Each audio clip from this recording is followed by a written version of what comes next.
notre invité d'honneur, Philippe Loreno, qui va nous faire connaître un débat majeur et passionnant qui a opposé de grands intellectuels américains du XXe siècle. Nous allons donc redécouvrir certains aspects de ce débat philosophique qui retrouve tout son intérêt dans ce contexte de Covid-19.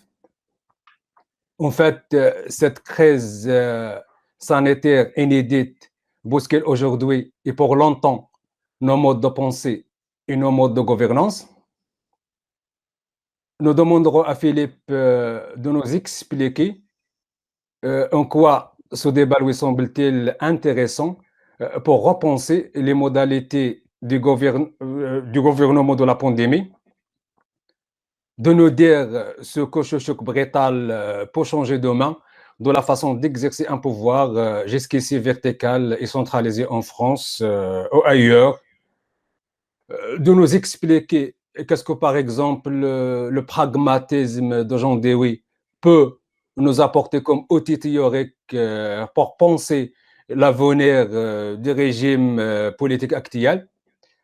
Puis, nous conclurons avec les interventions de Adnan Abdelali et Abdelhamid Adnan, professeurs de droit, qui vont aborder ce débat de Dewey-Lippmann d'un point de vue constitutionnel.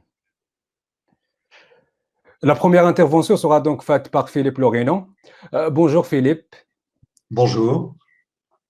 Vous êtes professeur émérite éminent de l'ISAC Business School. Vous êtes diplômé de l'école des mines de Paris ainsi que de l'école polytechnique de Paris. Vous avez occupé des postes de responsabilité de l'administration publique et dans le secteur privé. Vous êtes l'un des chercheurs les plus brillants en sciences de gestion et vous avez publié plusieurs ouvrages et articles scientifiques qui font référence. Vous allez nous présenter le débat de Dewey-Lippmann et ses échos contemporains. Voilà, je te laisse la parole, cher collègue, et je te remercie d'avoir accepté notre intervention. À vous la parole, cher collègue. Merci. Avant de passer à la présentation proprement dite, je souhaite dire quelques mots pour d'abord vous remercier pour votre invitation. J'aurais bien aimé que cette rencontre se fasse de manière plus directe. Le Maroc est un pays pour lequel j'ai beaucoup d'affection. J'y ai vécu longtemps. J'y ai passé une grande partie de ma jeunesse, j'y ai passé mon bac, il y a maintenant malheureusement il y a très longtemps, et j'ai toujours un très grand plaisir à y retourner, à rencontrer des collègues marocains, professeurs, chercheurs, mais ça n'est que partie remise, je pense. En plus, vous êtes basé dans une région du Maroc que je ne connais pas. La côte méditerranéenne du Maroc est une région que je ne connais pas. Je connais très bien le Maroc, mais pas cette région-là. Bon, donc pour vous dire que les contacts avec le Maroc et avec ses habitants et avec ses chercheurs et ses enseignants me sont toujours très chers. Alors, je vais passer à la présentation proprement dite.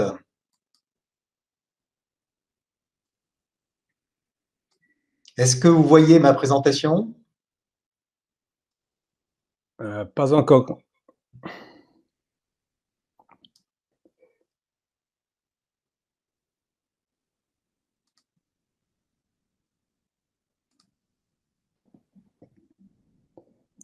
Oui, c'est bien, Philippe. Voilà, donc effectivement, je vais vous parler aujourd'hui du débat qui a un siècle, donc ce n'est pas un événement récent, entre John Dewey et Walter Lippmann, qui s'est étalé en fait sur plusieurs années parce qu'il y a eu plusieurs publications de livres de la part de l'un et de l'autre. J'ai retenu la date de 1925 comme milieu, mais c'est un débat qui a duré plusieurs années. Et j'ai choisi, donc c'est peut-être un petit peu en décalage avec la présentation que vous avez faite, j'ai choisi d'essayer de m'intéresser aux échos que ce débat peut avoir. C'était un débat sur la vie démocratique et la faisabilité de la démocratie aux États-Unis au début du XXe siècle. Donc, il portait essentiellement sur ce qu'on pourrait appeler la vie politique de la société américaine. Mais il me semble que ce débat a des échos très importants pour la gouvernance des organisations. Et j'ai choisi dans cette présentation d'essayer de me centrer sur les échos, la projection, l'application de ce débat au débat sur la gouvernance des entreprises et plus largement la gouvernance des organisations.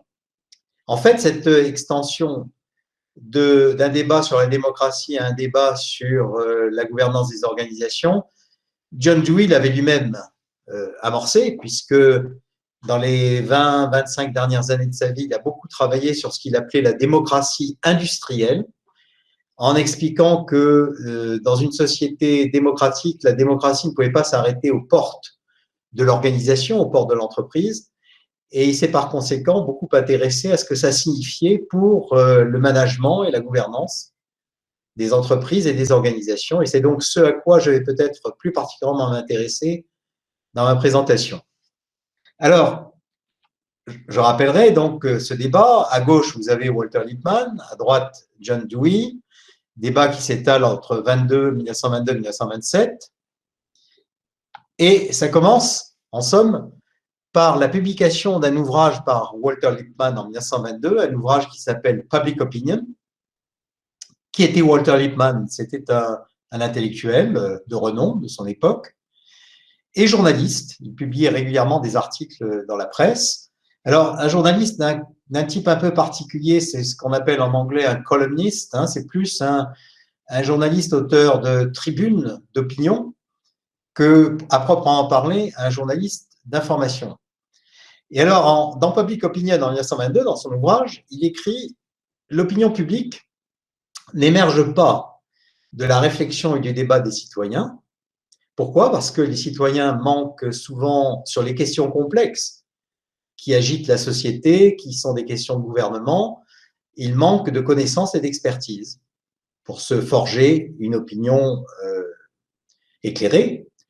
Il manque aussi de temps parce que les citoyens ont un travail, ils sont occupés par ailleurs, par leur profession, par leur famille, etc. Il manque d'accès à l'information, je vais y revenir. Il manque parfois d'intérêt. Hein.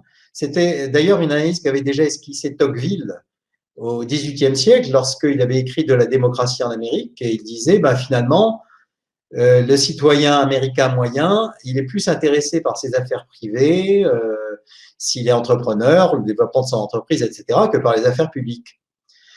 Du fait de leur éducation, les citoyens ont beaucoup de préjugés. Et puis, les médias ont une pratique qui est souvent manipulatoire. Et donc, l'opinion publique est fabriquée. Et Lippmann construit ce qu'il appelle le concept de fabrique du consentement. L'opinion est fabriquée en usant d'actions ou de discours à fort contenu symbolique qui soulèvent des émotions coupées de la réflexion.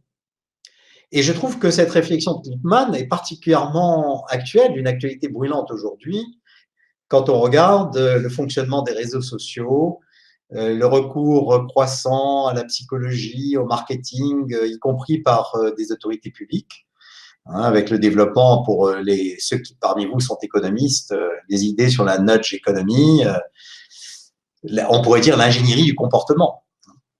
Et donc, Lippmann poursuit en disant « Le gouvernement démocratique ne peut pas trouver son public. » Voilà.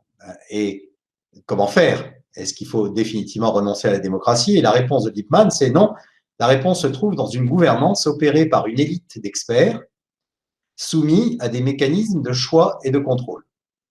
Donc, la démocratie est en quelque sorte une démocratie au deuxième degré. C'est une démocratie dans le choix et le contrôle d'experts, mais le contrôle de la décision, la prise de décision, sera confiée à des experts et pas assumée directement par les citoyens. Donc, c'est une description tout à fait précise, claire, de ce qu'on pourrait appeler un modèle technocratique, le gouvernement des experts.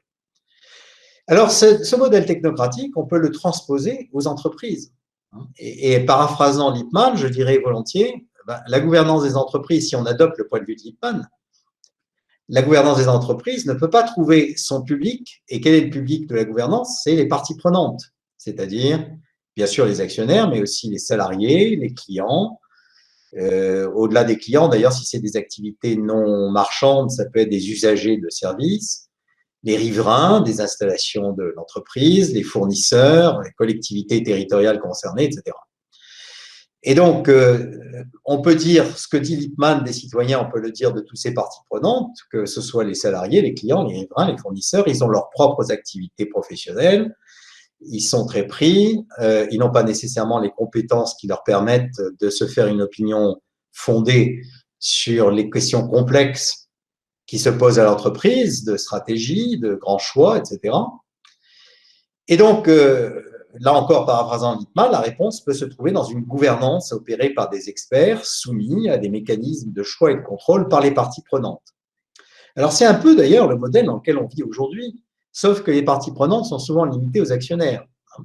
Mais on est bien dans un modèle où la gouvernance de l'entreprise est assumée par le management, les dirigeants, les managers, qui sont des experts, ou censés être des experts, et qui sont soumis à des mécanismes de choix et de contrôle par le conseil d'administration particulièrement. Donc souvent les actionnaires, la plupart du temps les actionnaires, mais parfois aussi les salariés, puisqu'il y a des conseils d'administration en France, en Allemagne, où les salariés sont représentés, parfois même les clients. Donc on est un peu dans ce modèle de démocratie au deuxième degré et de ce que j'appelle le modèle du contrôle ou le gouvernement par les experts. Alors, j'ai retenu 4 caractéristiques de ce gouvernement par les experts qui s'exerce à travers du contrôle. Là encore, je dirais contrôle à 2 étages. Contrôle des experts par les parties prenantes et contrôle de l'activité par les experts.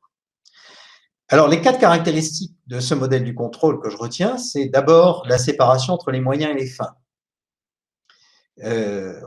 On a dans ce modèle du contrôle un management par objectif, c'est-à-dire qu'en gros, les parties prenantes donnent des objectifs qui sont souvent des objectifs de rentabilité dans le modèle actuel de gouvernement par les actionnaires. Donc, les parties prenantes fixent des objectifs aux experts, aux managers, aux dirigeants, et puis ensuite contrôlent l'exécution, contrôlent la réalisation. Deuxième, donc on a d'abord les fixations des fins, puis le contrôle des moyens. Deuxième caractéristique, c'est d'un mot savant un peu jargonnant, l'hétéronomie de l'activité, l'hétéronomie du travail, ce qui en clair signifie que l'intelligence de l'activité humaine, du travail, de ses règles, de ses méthodes, de ses outils, est extérieure à l'activité elle-même. Ce n'est pas dans le travail qu'on construit l'intelligence de ce que l'on fait. Il faut s'arrêter de temps en temps. Alors, ça peut être détenu par les acteurs eux-mêmes qui de temps en temps s'arrêtent pour réfléchir, ou détenu par des experts, c'est la plupart du temps le cas, des experts qui ne sont pas exécutants, et qui ont en charge la définition des ingénieurs, des méthodes, etc., la définition des méthodes de travail. Troisième caractéristique, c'est que ce modèle du contrôle est orienté vers le passé. Pourquoi? Parce que le management par objectif, il est tourné vers les objectifs qui ont été fixés dans le passé. Il s'agit de s'assurer de l'exécution de ces objectifs, de leur atteinte. Et on procède par contrôle des écarts par rapport aux objectifs. Quand il y a écart, il faut les résorber. Quatrième caractéristique, ce modèle s'appuie sur des… Alors pourquoi, je vais peut-être un peu commenter pourquoi cela, parce que à partir du moment où le gouvernement est exercé par des experts qui ne sont pas les acteurs de terrain, les experts n'ont pas accès à l'expérience directe du terrain, des opérations. Et donc, ils vont procéder par modèle d'action générique, par type de situation. Abstrait des situations concrètes, uniques, singulières que vivent les acteurs parce qu'ils n'y ont pas accès, ils ne les vivent pas, eux, ces situations. Et on le voit bien aujourd'hui dans l'enseignement de la gestion que nous avons tous en charge dans les business schools, dans les universités, avec des outils comme la matrice SWOT pour l'analyse stratégique ou la matrice BCG. On voit qu'on construit des types de situations. Donc, par exemple, ça va être une situation dans laquelle on est une star, on est confronté à un dilemme stratégique, etc. Et donc, on va avoir en face des stratégies types. pour résumer par un diagramme, le modèle du contrôle, c'est un modèle en boucle. Alors, quelle est cette boucle? Vous avez dans ce diagramme deux types de lentilles. Des lentilles bleu foncé qui correspondent au rôle des experts ou des décideurs, des dirigeants, des experts, et puis des lentilles blanches qui correspondent au rôle des exécutants, des acteurs de terrain.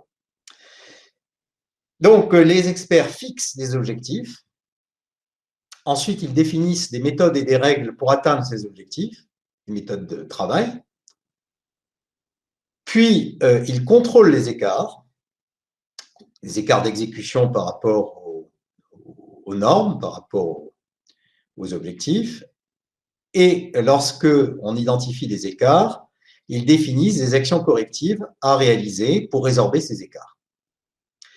Les exécutants, ils exécutent les plans dans l'action opérationnelle et ils sont contrôlés, leurs écarts sont contrôlés, puis ils exécutent les actions correctives pour résorber les écarts. Alors, une caractéristique importante de ce modèle, vous le voyez, c'est qu'il est en boucle, c'est-à-dire qu'on revient au point de départ. Si tout se passe bien, on accomplit, on réalise les objectifs qui ont été fixés initialement, et donc si tout se passe bien, on revient aux objectifs initiaux. Alors, John Dewey répond à Walter Lippmann. En fait, il est d'accord avec Walter Lippmann sur beaucoup de points, et en particulier sur le diagnostic de la crise de la démocratie. Il publie en 1927 « Le public et ses problèmes ».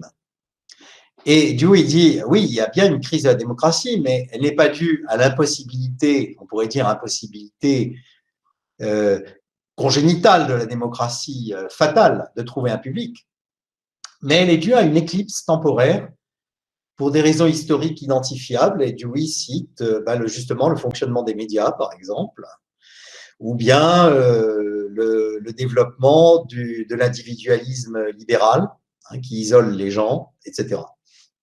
Mais fondamentalement, Dewey se méfie de l'idée d'une aristocratie d'experts. Il dit la réponse, ce n'est pas la science, c'est aider le public à se retrouver. En l'absence de voix articuler des publics, les meilleurs, les experts, ne restent pas et ne peuvent pas rester les meilleurs. Les sages ne peuvent pas rester sages. Les experts perdent la connaissance des besoins sociaux qu'ils sont censés servir. Et donc, méfions-nous de cette idée de délégation à des experts. Alors, là encore, en paraphrasant pour la gestion des organisations, je dirais, la réponse, ce n'est pas la science, c'est aider les parties prenantes à se retrouver. Et c'est quoi aider les parties prenantes à se retrouver? C'est aider les parties prenantes à prendre part, à être des parties prenantes effectives. Donc, à prendre part à la gouvernance et au management de l'organisation. J'y reviendrai. Alors, Dewey dit, en fait, l'erreur de Lippmann, c'est d'avoir une vision statique et abstraite de la démocratie et une vision statique et abstraite de la participation du public, de la participation des parties prenantes à la gouvernance. La participation, ce n'est pas un état donné à un instant donné, c'est un processus qui se déroule dans le temps et c'est un processus d'apprentissage. En d'autres termes, on apprend à participer en participant. C'est en participant qu'on devient une partie prenante qui peut avoir un rôle actif. Donc, si au début, les parties prenantes sont, on pourrait les qualifier de relativement peu compétentes, le fait même qu'elles participent les oblige à se confronter aux problèmes et peu à peu à se construire leurs compétences. Et puis, Dewey insiste en disant la participation, ce n'est pas seulement un enjeu moral, pour être gentil, parce que c'est bien d'impliquer les gens dans la gouvernance de leurs propres affaires, mais il dit c'est surtout un enjeu technique et pratique. Pourquoi? Parce que mobiliser des compétences multiples et complémentaires pour le management, pour la gouvernance de l'organisation, c'est mieux maîtriser le risque, augmenter les chances d'identifier des risques qu'un acteur isolé, aussi expert soit-il, risque de ne pas voir, c'est augmenter les chances de progresser et d'innover. Et donc, on trouve dans le propos de Dewey le modèle pragmatiste de l'enquête par opposition au modèle du contrôle. Et les caractéristiques de ce modèle, vous verrez que les 4 premières sont les exacts contraires des 4 caractéristiques du contrôle que j'ai données tout à l'heure. Première caractéristique, le contrôle, c'était la séparation des moyens et des fins. L'enquête, c'est l'intégration des moyens et des fins. On appréhende les fins et les moyens ensemble. Pourquoi? Parce que, évidemment, les fins ne sont pas indépendantes des moyens dont on dispose, dans un sens positif et négatif. Les moyens contraignent, mais les moyens peuvent aussi donner des idées, ouvrir des possibilités. Donc, on les appréhende ensemble. Ce qui signifie au niveau de l'entreprise que les opérationnels doivent être stratèges et les stratèges doivent être opérationnels. Deuxième principe du contrôle, c'était la conception hétéronome du travail humain. L'intelligence de l'activité est extérieure à l'activité. Les pragmatistes disent le contraire.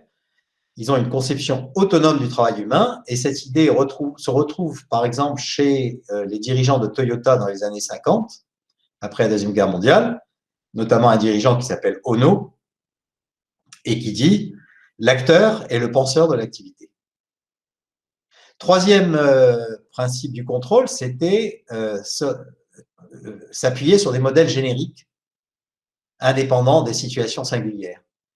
Et les pragmatistes disent on ne peut pas faire l'économie d'analyser chaque situation spécifique et singulière parce que toute situation, a fortiori lorsqu'elle est complexe et incertaine, présente de l'inédit. Et donc, il faut se méfier de la répétition automatique d'un modèle. Quatrième principe, c'était l'orientation vers le passé. L'enquête est orientée vers l'avenir puisqu'elle consiste à explorer des possibles et à expérimenter des options d'action possibles, alternatives. Donc, importance de l'exploration et importance de l'expérimentation. Et j'ajouterai une cinquième caractéristique, c'est que les réponses aux situations émergent de la conversation pluraliste entre des perspectives différentes, multiples sur la situation, des perspectives multiples de différentes professions, de différentes fonctions, de différentes cultures, de différents âges, des gens jeunes, des gens vieux, etc. Et donc, le diagramme de l'enquête, ce n'est pas une boucle. Si on pouvait le représenter en 3D, ce serait une spirale. On part de l'analyse de la situation pour produire une première hypothèse sur les actions qui vont permettre de réussir. On va expérimenter ces actions. On va évaluer le résultat de l'expérimentation. Et en fonction des résultats de l'expérimentation, on va ajuster les programmes d'action pour produire une nouvelle hypothèse 2 qui n'est pas la même que l'hypothèse 1, parce qu'entre-temps, on a appris. Il y a eu un apprentissage, il y a eu une progression. Alors, la nouvelle hypothèse 2 peut consister à étendre l'application de l'hypothèse 1 si l'hypothèse 1 semble validée par l'expérimentation, ou elle peut consister à reconstruire une hypothèse complètement nouvelle si l'hypothèse 1 ne semble pas validée par l'expérimentation. Alors, vous voyez qu'il n'y a qu'un seul type de lentille, là, c'est des lentilles vertes, qui signifie implication de toutes les parties prenantes. Alors, je vais illustrer ce propos un peu abstrait, ce débat entre Lippmann et Dewey, par l'histoire d'une technique ou d'une école même, je dirais, une école de pensée managériale qui est le lean management, dont je trouve l'histoire très significative. Alors, le lean management aujourd'hui, si vous regardez un peu, par exemple, par Internet, les discours qui sont tenus sur le lean management, notamment les discours de consultants, le lean management est généralement défini aujourd'hui comme lutte contre le gaspillage.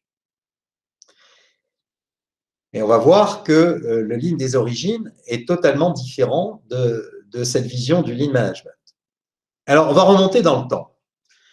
À partir d'aujourd'hui, lutter contre le gaspillage, on remonte à 1990-1991, lorsqu'un groupe de chercheurs du MIT, notamment 3 chercheurs qui vont publier un livre, Ross, Womack et Jones, ils décident de rebaptiser le Toyota Production System, le système de gestion de Toyota, Lean Management.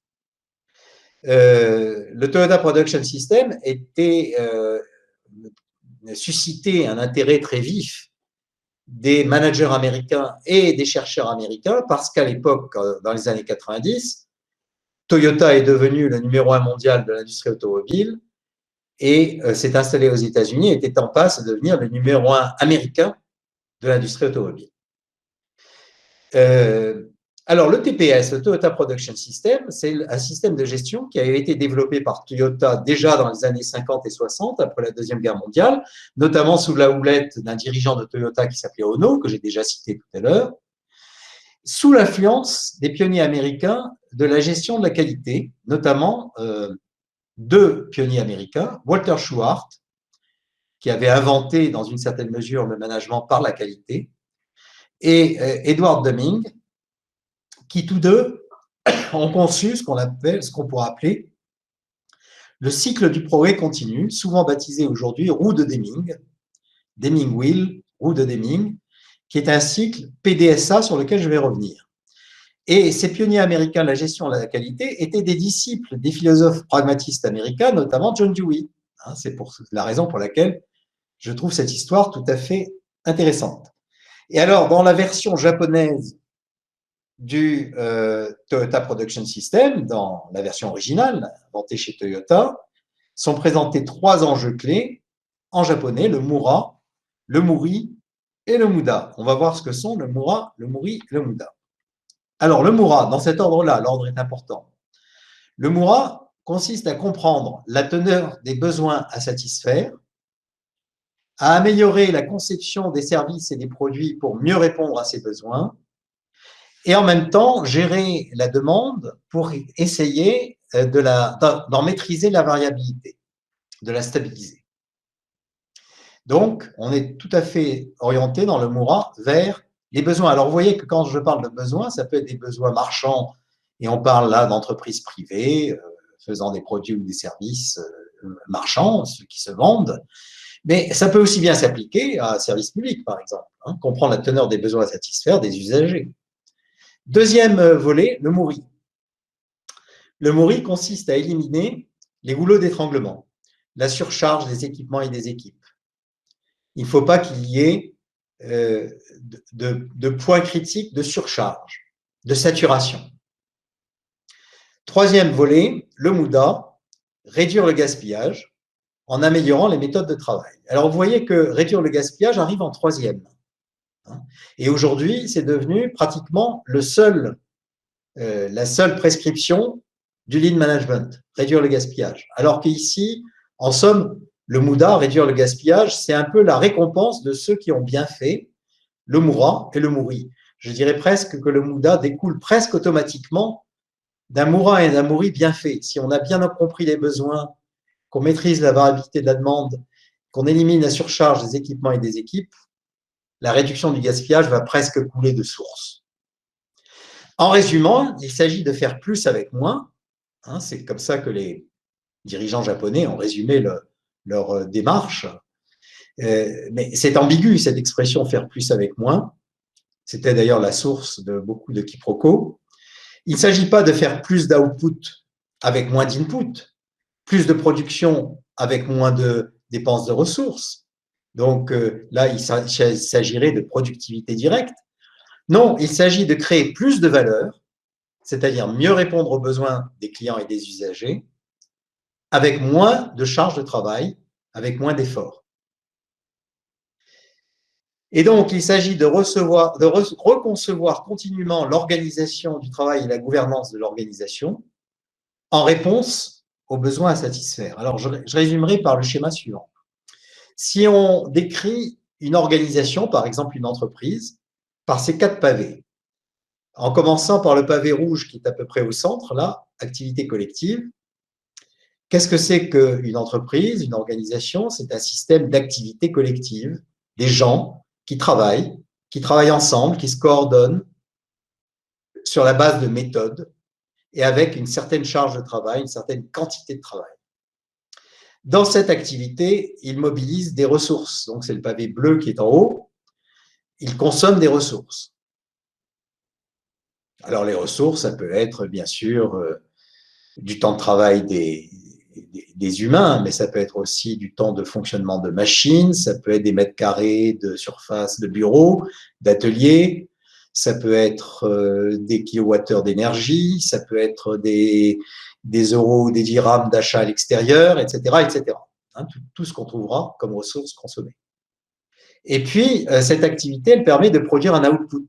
Ça peut être des produits industriels, donc qui ont une définition et un volume, qualité-quantité.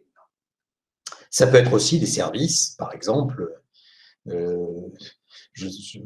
nombre de crédits bancaires octroyés à des clients qui ont un projet immobilier, ce genre de choses. Et cet output répond à des besoins sociaux à servir. Et l'output et les besoins sociaux, c'est pas la même chose. Une entreprise automobile, son output, ça va être un certain nombre de voitures produites et vendues. Quel est le besoin social à servir? Et là, il va y avoir un débat. Par exemple, est-ce que le besoin social que sert un groupe automobile comme Renault, c'est un besoin social de possession d'automobile? Ça peut être une réponse. Mais si on réfléchit un peu stratégiquement, on va se rendre compte que peut-être ce n'est pas le besoin final. Le besoin final, c'est peut-être un besoin de mobilité. C'est peut-être un besoin de prestige, de signe extérieur de prestige, etc., etc. Alors, maintenant, je vais me poser sur ce schéma la question, où est la complexité maximum dans ce schéma? Et vous voyez que la réponse est déjà un peu donnée par le schéma dans la mesure où il y a 2 pavés en rouge.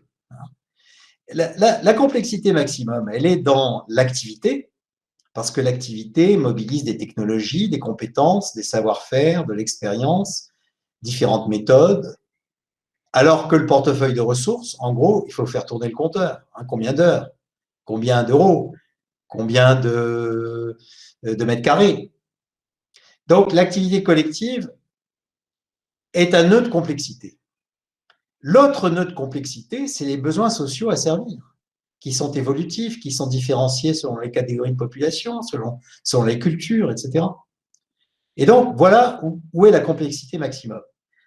Et c'est la raison pour laquelle le système de gestion qu'on pourra qualifier de Toyota Production System, TPS, qui a été rebaptisé Lean Management plus tard, que moi je préfère appeler système de progrès continu.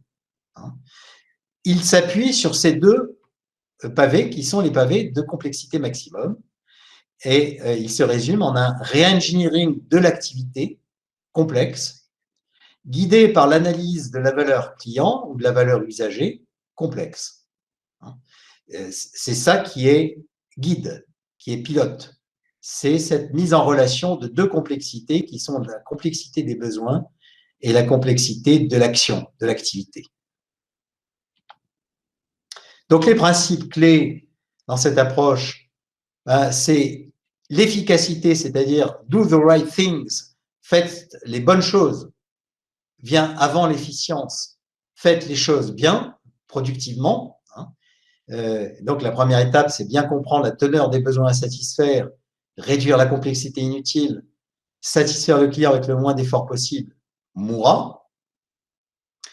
Il s'agit donc de simplement éviter d'apporter des solutions géniales à des mauvais problèmes. Deuxième principe clé, éviter les systèmes tendus, instables, fragiles, très intégrés, mais très intégrés au sens très interconnecté. Prévoir du slack, du mou dans l'organisation, c'est nécessaire pour faire face aux aléas et pour donner aux acteurs la possibilité de repenser leur activité de temps en temps, faire un pas en arrière, prendre du recul. Et donc, pour cela, il faut éliminer les surcharges de travail, mourir. Troisième principe, système d'amélioration et d'apprentissage fondé sur l'expérience. Mettre l'activité, donc les acteurs de terrain, au cœur du progrès continu. Je recite Ono, Actors are the thinkers of activity. Les acteurs sont les penseurs de l'activité. Mouda, s'appuyer sur l'expérience pour améliorer les méthodes. Et Résumons, il s'agit d'une approche dynamique, non pas un objectif figé, fixe, mais un itinéraire, un cheminement de progrès continu. Et donc, ce qui compte, c'est ça, c'est le cheminement de progrès continu. Les objectifs sont jetables. On peut se rendre compte qu'ils n'étaient pas pertinents. On va les changer. C'est un outil, on a besoin d'objectifs, mais ça n'est qu'un outil. Ce qui est important, c'est de s'assurer qu'on est bien dans une dynamique de progrès continu, ce que les Japonais appellent le kata, hein, et qui correspond chez les pragmatistes à l'enquête exploratoire. Et c'est aussi une approche collective, pas une approche individuelle. Pour réfléchir sur les méthodes de travail, on a besoin de groupes plurifonctionnels, impliquant les différentes fonctions et les différents métiers concernés. Et donc, il faut éviter l'individualisation de la performance. Deming, dans le livre qu'il a publié dans les années 80, qui s'appelait Out of the Crisis, sortir de la crise, insiste énormément sur cette nécessité de ne pas individualiser la performance. Et il insiste aussi énormément sur le caractère assez secondaire des objectifs. Et donc, on retrouve une spirale qui est la spirale PDSA du progrès continu que Deming présente dans son ouvrage. Et il est très clair, il commente étape par étape ce que signifie PDSA. Alors, il dit P, c'est plane, c'est faire une hypothèse. Une hypothèse sur les actions qui vont permettre d'améliorer la performance. D'où c'est expérimenter cette hypothèse, faire de l'expérimentation en grandeur limitée, voir ce que ça donne. Study, c'est évaluer les résultats de l'expérimentation.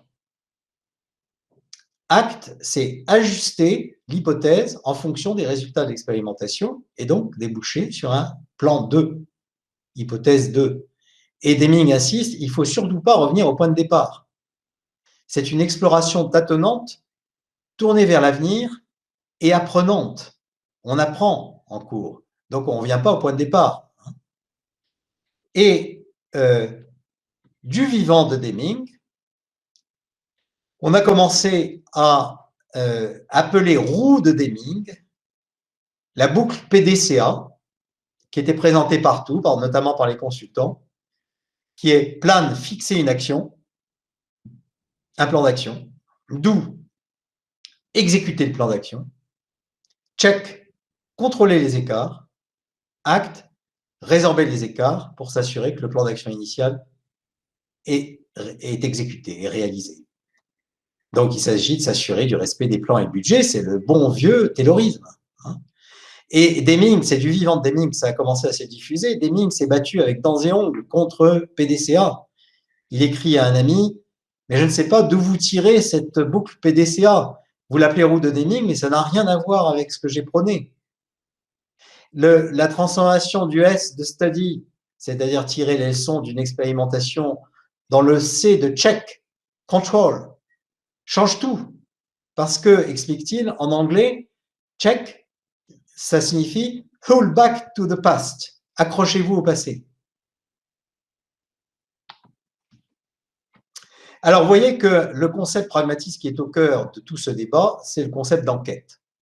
Et l'enquête s'applique aussi bien à la vie démocratique d'un pays que à la science, hein, à la recherche scientifique, que à la gestion d'une entreprise. Je résumerai en disant que l'enquête, c'est la fusion théorie-pratique. Toute construction de connaissances est une enquête qui, de manière indissociable, théorise et expérimente, agit pour voir et théorise pour agir. C'est-à-dire qu'en permanence, l'action, la réflexion, l'apprentissage, c'est de l'action intelligente. Hein. C'est en faisant des choses et en essayant des choses que l'on construit des connaissances nouvelles. L'enquête, en l'occurrence, là, sur le Lean Management, le cycle PDSA initial, part d'un doute sur la pertinence et la performance de l'organisation, des pratiques en place. Et elle aboutit à de nouvelles pratiques qui seront à leur tour plus tard soumises à l'expérience et à la critique et ne tiendront que jusqu'à preuve du contraire, c'est-à-dire lorsqu'on aura de nouveau un doute. Donc le théoricien est praticien et le praticien est théoricien. La division du travail entre experts et acteurs ne tient pas la route. L'approche par l'enquête on la trouve commune à des philosophes comme John Dewey, comme les autres philosophes pragmatistes, George Herbert Mead, William James, et des experts du management comme Schwartz, Deming, Ono, chez Toyota. Alors, autre idée clé dans le débat managérial, ce qui découle de la vision pragmatiste de l'enquête, c'est l'importance dans les organisations du slack. Le slack, c'est le mou. C'est le fait qu'on a des petites réserves de ressources, plus ou moins importantes, un peu partout, permettant de mettre, je dirais, de l'huile dans les rouages. Ono désigne le mouri, c'est-à-dire la surcharge des personnes et des équipements, la saturation des machines et la saturation des personnes comme la cause première du gaspillage. Ono explique, mais c'est une chose que tous les théoriciens de la complexité connaissent bien, c'est qu'un système qui fonctionne à plus de 80% de sa capacité est d'une très grande fragilité. Le moindre aléa le conduit à des comportements chaotiques et donc à l'effondrement de sa capacité.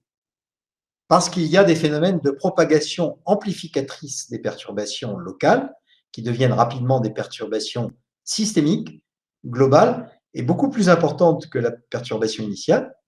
Et j'ai pris une image de bouchon dans la circulation.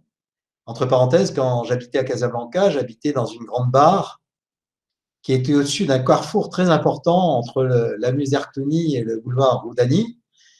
Et régulièrement, je voyais des bouchons de ce type-là. Et j'ai pris des photos, d'ailleurs, je les ai toujours, des photos de ces bouchons. Et le bouchon de ce type-là, le bouchon de la circulation urbaine, est une très bonne illustration du mouri. C'est-à-dire qu'à partir du moment où il y a un bouchon dans un nœud de circulation, il va se diffuser rapidement sur une zone beaucoup plus grande et en s'y diffusant, il va s'amplifier. D'où l'importance du slack organisationnel, du mou, pour se donner les moyens de faire face aux aléas, aux variations imprévues, en évitant les effets d'engorgement, pour permettre aux acteurs d'opérer une certaine réflexivité, c'est-à-dire d'avoir la capacité de réfléchir, et aussi pour maîtriser le risque. Vous avez un auteur américain de gestion de risque, Charles Perrow, qui est l'auteur d'une théorie qui s'appelle la théorie de l'accident normal, Normal Accident Theory, NAT en anglais. Et la théorie de l'accident normal, elle est finalement assez simple. Charles Perrow explique que quand un système complexe est intégré, c'est-à-dire qu'il n'y a pas de slack, tout est connecté à tout. Quand un système complexe est intégré, l'accident systémique est tôt ou tard inévitable, d'où le terme accident normal. Il va se produire normalement. Ça fait partie de la vie normale du système complexe intégré. Et donc, lorsque le lean management, plus exactement initialement le Toyota Production System, prône de chasser le mouri, c'est-à-dire de chasser les goulots d'étranglement et les surcharges, il ne fait qu'appliquer une idée assez simple de l'analyse des systèmes. Alors, j'ai baptisé ce slide à la recherche du slack perdu parce qu'en fait, lorsque nos trois chercheurs du MIT, en 1991, Ross, Womack et Jones, publient un livre qui s'appelle The Machine That Changed the World, la machine qui a changé le monde, c'est quoi? C'est l'automobile japonaise. C'est la synthèse d'une vaste recherche comparative sur le management des industries automobiles américaines, européennes et japonaises. Et à l'époque, c'est toujours un petit peu le cas aujourd'hui d'ailleurs, l'industrie automobile asiatique, à l'époque, elle était essentiellement japonaise, taillait des croupières aux industries automobiles américaines et européennes, damait le pion aux industries américaines et européennes. Et donc, ce bouquin cherchait à expliquer pourquoi. Et ils expliquent l'avantage comparatif, compétitif des entreprises japonaises par l'organisation, le management et la gouvernance, le Toyota Production System. Et leur livre a un grand retentissement international.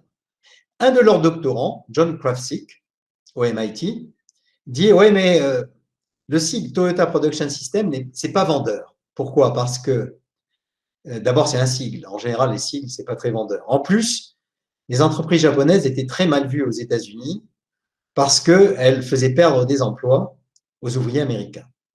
Et donc, il il suggère, et la suggestion est adoptée, de rebaptiser le système fondé sur les principes du Toyota Production System Lean Management, management mince, qui était une très mauvaise idée. Hein, parce que pourquoi management mince met l'accent sur l'économie des ressources, la minceur.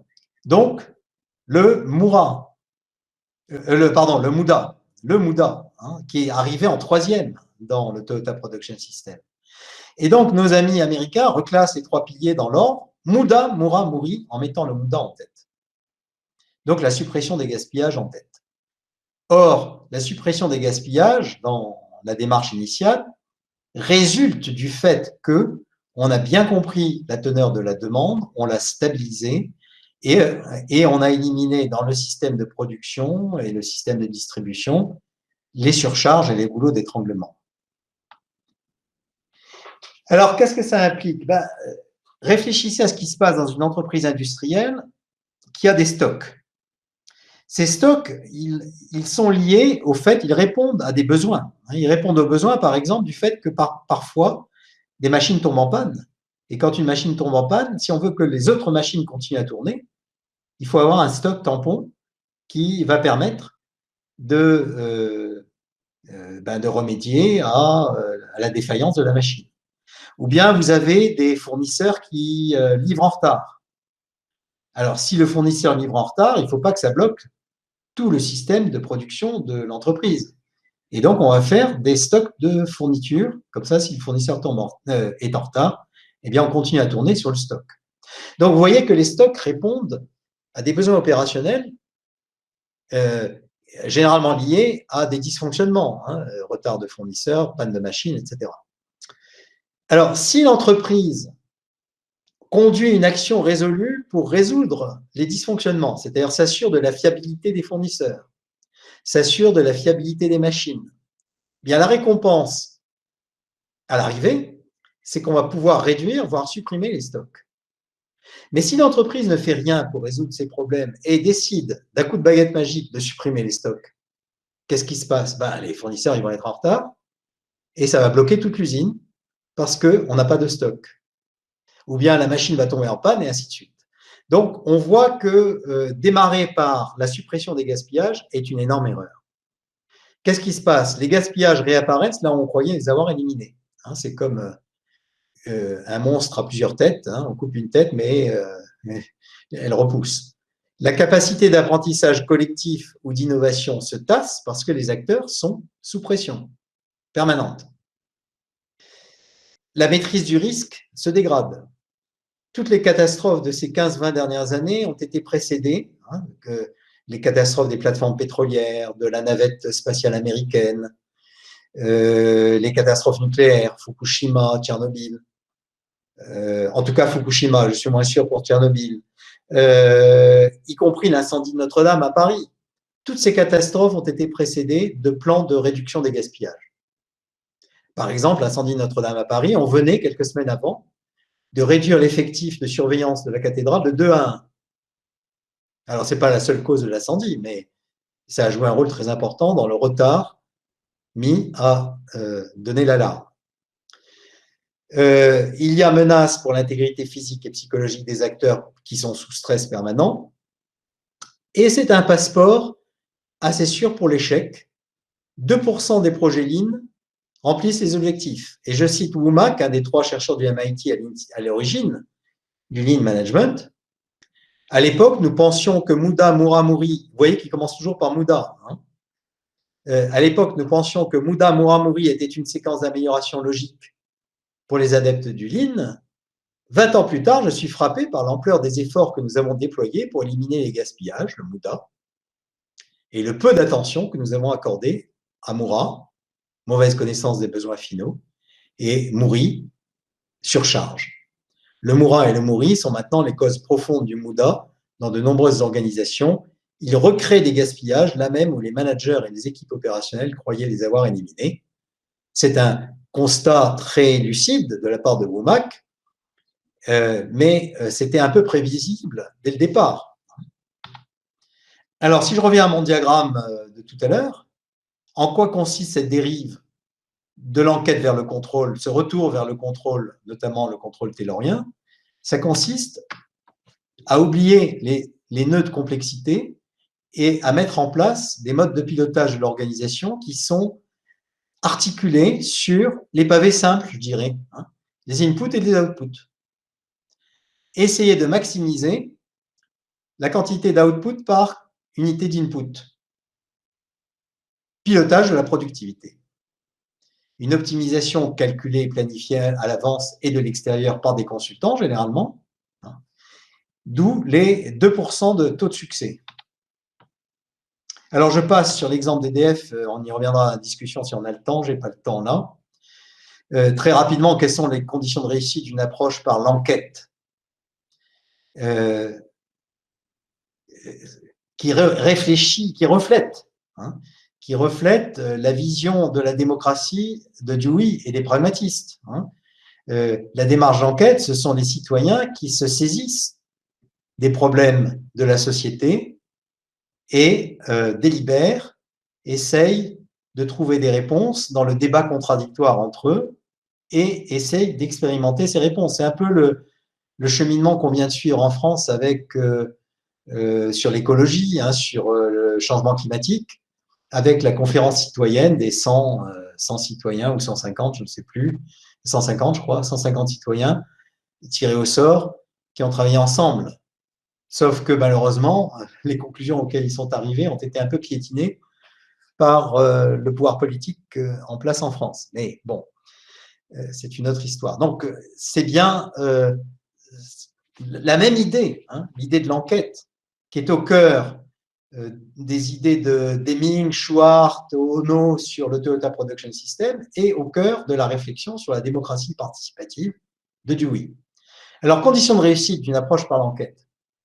Il faut admettre que les objectifs sont révisables dans le cadre de l'enquête. Ils ne sont pas sacrés. Le retour d'expérience est fondamental. Et le retour d'expérience, il peut même porter sur la révision des objectifs.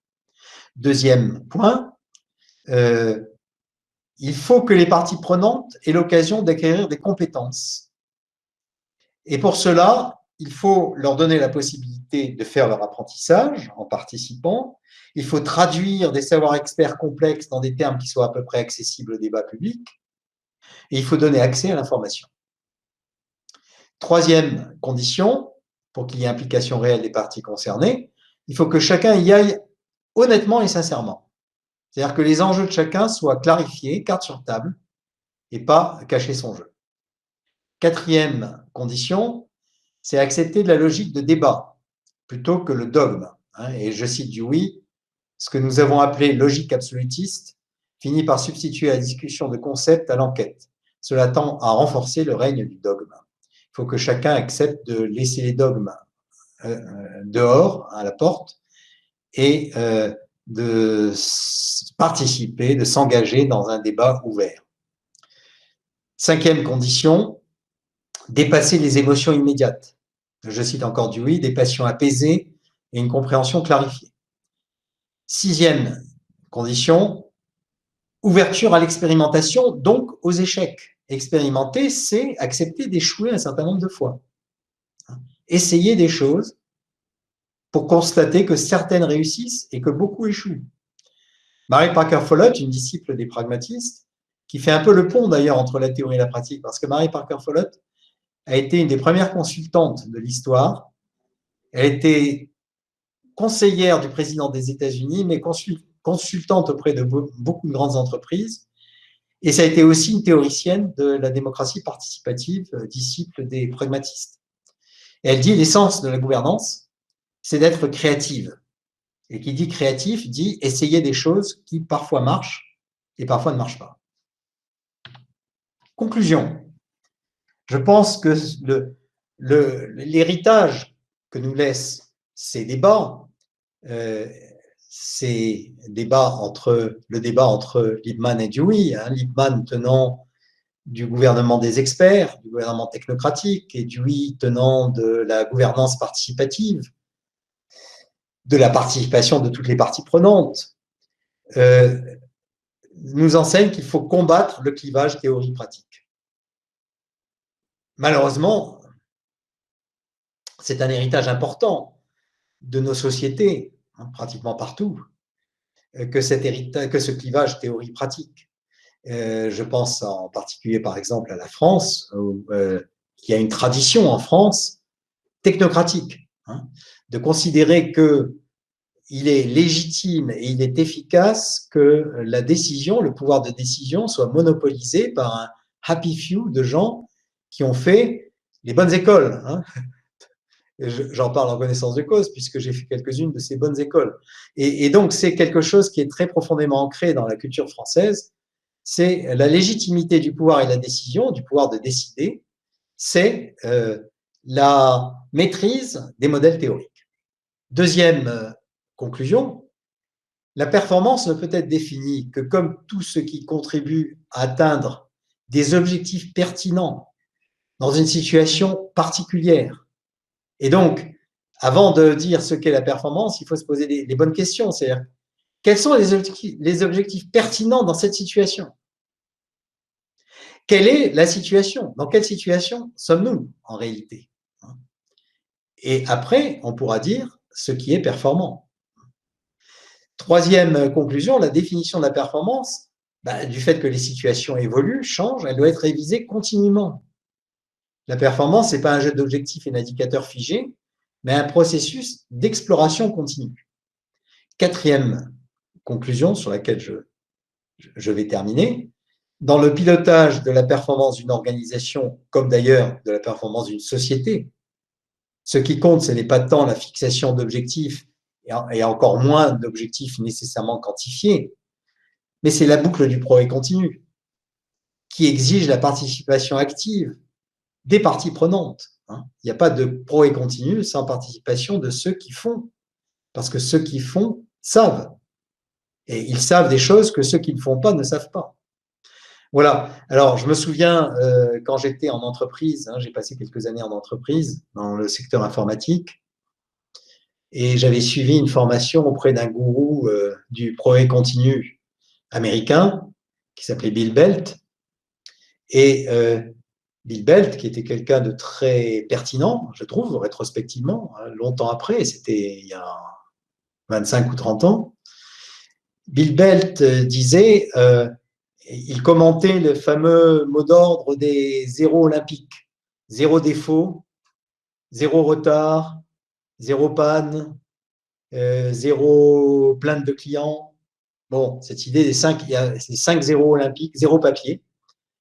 Et il disait, les zéros olympiques, en anglais, il disait it's bullshit. C'est de la bêtise. Il n'y a pas de zéro. Il n'y a pas de zéro stock, de zéro défaut, etc. What is relevant, il disait, ce qui est pertinent, c'est un de moins chaque semaine. Voilà, c'est le cheminement. Un défaut de moins, une panne de moins, 1% de stock en moins. Et si on progresse continuellement de cette manière-là, on est sur le bon itinéraire. Voilà. Et je conclurai là-dessus.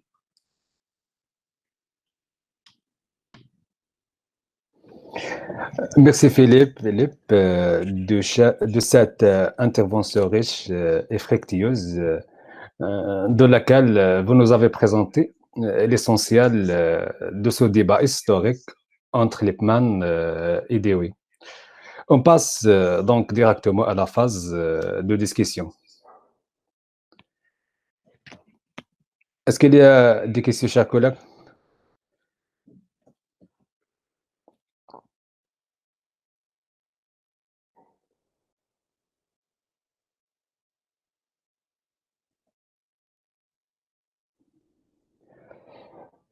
Philippe, est-ce qu'il y a de l'histoire récente des exemples de démocratie cohérente avec la thèse de Dewey?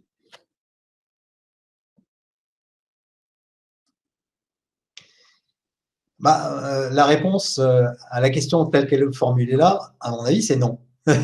Non.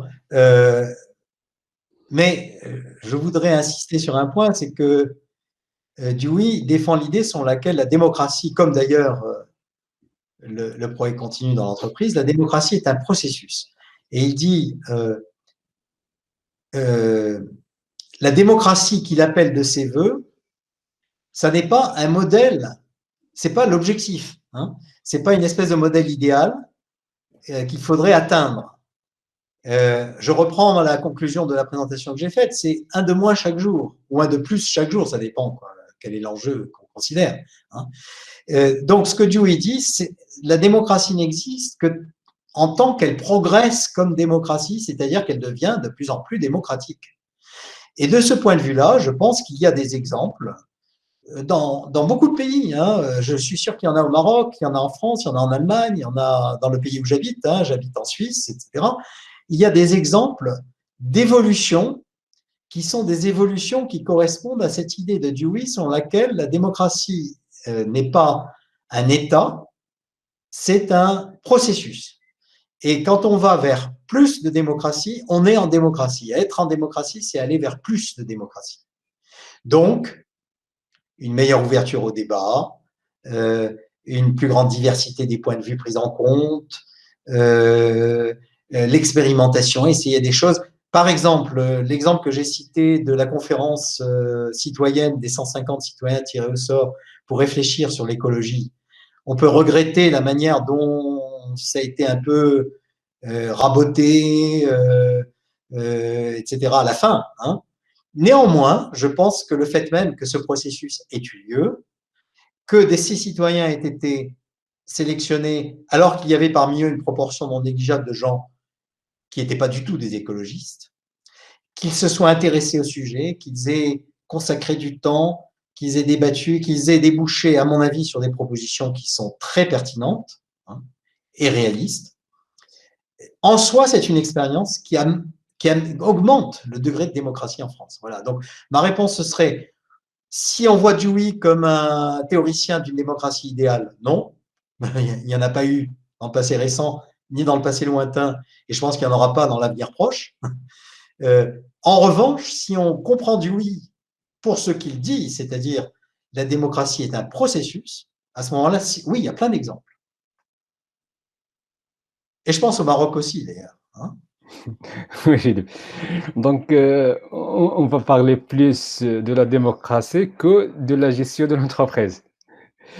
Donc, Philippe, si l'on admet avec Dewey que de la démocratie participative idéale, le public doit se gouverner lui-même de façon continue. C'est un processus. Donc, vous ne voyez pas là un risque d'illusion épistémologique qui peut conduire à l'indécision et l'éclatement.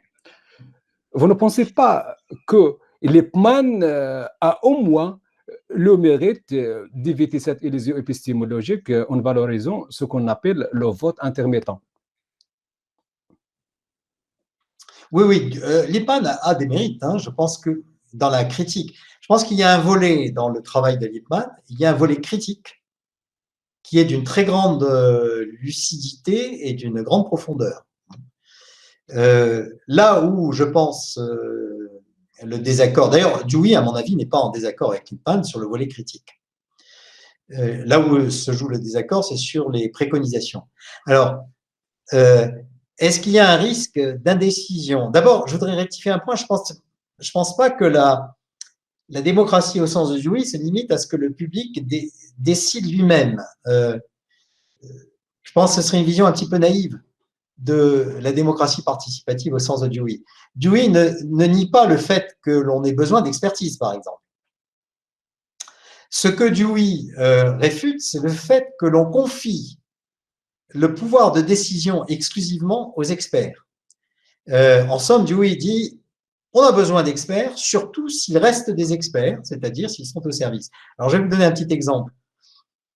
En France, on a un enjeu considérable qui est la gouvernance, et qui est un enjeu démocratique, qui est la gouvernance de la sûreté nucléaire. Il y a des réacteurs nucléaires sur tout le territoire français, pratiquement dans toutes les régions, sauf en Bretagne. Les réacteurs nucléaires, c'est une source, on l'a vu avec les accidents de Tchernobyl, de Fukushima, c'est une source de risque très importante et qui n'est pas limitée à un territoire immédiatement riverain de l'usine. On voit que ça peut s'étendre sur des régions entières hein, lorsqu'il y a un accident grave dans le nucléaire. Donc, c'est un enjeu de gouvernance démocratique. Hein, le public est concerné. Il y a eu beaucoup de mobilisation du public, etc. Et puis ça a débouché sur une nouvelle institution qui s'appelle la Commission locale d'information. Près de chaque site nucléaire en France existe une commission locale d'information dans laquelle est représenté le public, c'est-à-dire des professions, ès-qualité, les pharmaciens, les médecins, etc., les élus locaux, les maires, les conseils municipaux, etc., et puis des associations locales considérées comme représentatives du citoyen moyen. Bon. Ces commissions locales d'information, dans certains endroits, sont presque dormantes. Elles ne font pas grand-chose. Dans d'autres endroits, elles ont hérité d'une tradition, je dirais, parfois conflictuelle d'ailleurs, hein, d'une tradition de s'intéresser au nucléaire, et elles ont réussi à réunir les moyens d'une contre-expertise. Elles ont construit une contre-expertise, et c'est cette contre-expertise-là qui leur permet d'être des interlocuteurs crédibles. Et pour cette contre-expertise, les commissions locales d'information s'appuient sur des experts qui sont des contre-experts, mais qui sont des experts. Des gens qui connaissent très bien. Ça peut être des retraités de l'industrie nucléaire, ça peut être des chercheurs, etc. Bon. Voilà. Donc, Dewey ne nie pas le fait qu'il y ait besoin d'experts, mais il dit, attention, il faut que l'expert soit en somme un maillon dans un système de participation démocratique. Alors, est-ce que ça risque de déboucher sur de l'indécision? Moi, je trouve que l'expérience historique ne nous dit pas ça. Hein. Regardez, je reviens à l'exemple de la conférence des 150 citoyens sur le climat en France. Ils n'étaient pas d'accord entre eux. Hein. Il y avait des gens vieux, des gens jeunes, des gens de gauche, des gens de droite, des gens très cultivés à forte information d'enseignement supérieur, des gens peu formés. Il y avait des gens de toutes sortes d'opinions, etc., de classe sociale. Ils avaient été sélectionnés pour ça, d'ailleurs, hein, pour être représentatifs de la société française. Et au départ, je crois qu'ils étaient assez fortement en désaccord. Ils étaient en désaccord sur beaucoup de points. Puis ils ont débattu, et on leur a donné le temps. Hein, ça a duré 1 an, je crois, à peu près. Ils ont débattu, discuté, etc. Et puis, ils se sont mis d'accord sur 100 propositions. Mais je crois que c'est un exemple qu'on a sur beaucoup de sujets, en beaucoup d'endroits. Par exemple, un autre exemple, c'est la mobilisation des patients sur certaines maladies dans lesquelles, par exemple, les maladies musculaires, hein, sur ces maladies-là s'est formée une association très puissante en France hein, qui maintenant finance la recherche hein, sur ces maladies. Ce n'étaient pas des gens, je veux dire, il se trouve qu'ils étaient touchés par ces problèmes de maladie parce qu'ils avaient un enfant, un parent, etc. Bon. C'était des gens très différents les uns des autres. Hein. Donc, par contre, la démocratie représentative au sens traditionnel du terme, elle nous donne l'exemple de beaucoup d'indécisions souvent. Je ne trouve pas que la démocratie classique représentative avec un parlement en France, par exemple, nous donne l'exemple d'un pouvoir de décision important sur des sujets importants, comme par exemple le changement climatique. Donc voilà, non, je ne crois pas. Je ne crois pas que ça débouche sur l'indécision. Donc, Philippe, si je comprends bien, le projet politique de Dewey n'exclut pas le vote, l'élection, le représentant et aux experts. Non, Donc, il n'exclut pas du tout. okay. Il n'exclut pas du tout. Simplement, je pense que l'élu, à mon avis, dans la vision de Dewey, l'élu est quelqu'un à qui le public a délégué un pouvoir conditionnel. Et donc, c'est la conditionnalité qui est importante, et cette conditionnalité, il faut l'organiser, c'est pas simple. Si vous élisez un député pour 5 ans, et que pendant 5 ans, il fait ce qu'il veut, cette condition-là n'est pas réalisée. Donc, il faut réfléchir aux modalités. Il ne faut pas non plus qu'à tout instant, le député puisse être dégagé parce qu'on n'est pas content de lui. Donc, il faut trouver les modalités qui sont pas simples, parce qu'il faut faire un trade-off au sens anglophone, un équilibre entre une certaine durée, une certaine stabilité dans la durée, mais en même temps, la conditionnalité, c'est-à-dire, toi, le député, tu es là parce que on t'a délégué, etc., mais Tu n'es pas propriétaire de ton mandat. Hein. Oui, Philippe. Philippe, en ces jours de crise sanitaire, on a beaucoup entendu que les régimes démocratiques ne sont pas suffisamment armés pour faire face à la pandémie. Et on cite en fait le régime chinois comme un exemple à suivre. En fait, que vous inspire cette idée? Êtes-vous d'accord ou contre? Non, évidemment, je ne suis pas d'accord.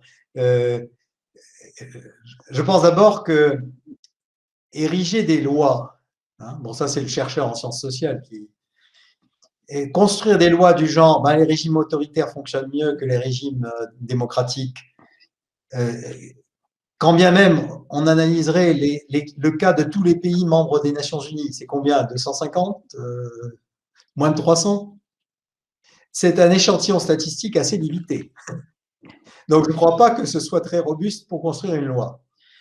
En plus, cette loi, comme vous venez de l'indiquer, elle est en gros focalisée sur un pays, la Chine, et de l'autre côté, 20 pays qui seraient les pays européens, et les États-Unis et le Canada, en gros, hein, et le Japon. Bon. Déjà, on a plein de contre-exemples. Hein.